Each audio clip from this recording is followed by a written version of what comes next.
GV Prakash நடிப்புல வெளியான bachelor படத்துல நாயகியா அறிமுகமானவங்க தான் நடிகை திவ்யா பாரதி. இதை தொடர்ந்து தெலுங்குல பாகல் படத்தை இயக்குனர் நரேஷ் குப்ளியின் புதிய தெலுங்கு படத்துல நடிக்க கமிட் ஆனாங்க. ஆனா சில காரணங்களால திவ்யா பாரதி அந்த படத்துல இருந்து விலகிட்டாங்களாம். அதை தொடர்ந்து இயக்குனரும் வெளியேறியிருக்காரு. ஆனா இயக்குனர் நரேஷ் சமூக வலைதளங்கள்ல நடிகை திவ்யா பாரதியை மறைமுகமா தாக்கி கருத்து தெரிவிச்சதோட சிலாக்கா அப்படிங்கிற ஒரு வார்த்தையையும் பயன்படுத்தியிருக்காரு. அப்படின்னா தெலுங்குல பெண்களை தவறா குறிக்க பயன்படுத்தப்படுற வார்த்தையா. இந்த நிலையில தெலுங்கு திரைப்படமான கோட் படப்பிடிப்புல அவர் அனுபவிச்ச கசப்பான தருணங்களை நடிகை திவ்யா பாரதி சமூக வலைதளத்துல பகிர்ந்திருக்காங்க.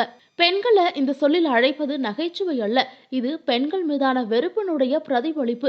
இந்த இயக்குனர் படப்பிடிப்பு தளத்திலையும் இதே மாதிரி தான் நடந்துகிட்டாரு. தொடர்ந்து பெண்கள் அவமரியாதை செஞ்சது மட்டுமில்லாம தன் கலையே துரோகம் செஞ்சிருக்காரு. எனக்கு ஏமாற்றம் என்னன்னா, இந்த படத்தினுடைய நாயகன் சுடிகாலி சுதீருக்கு தெரிஞ்சிருந்தோம் அவர் இயக்குனருடைய போக்க அனுமதிச்சதுதான்.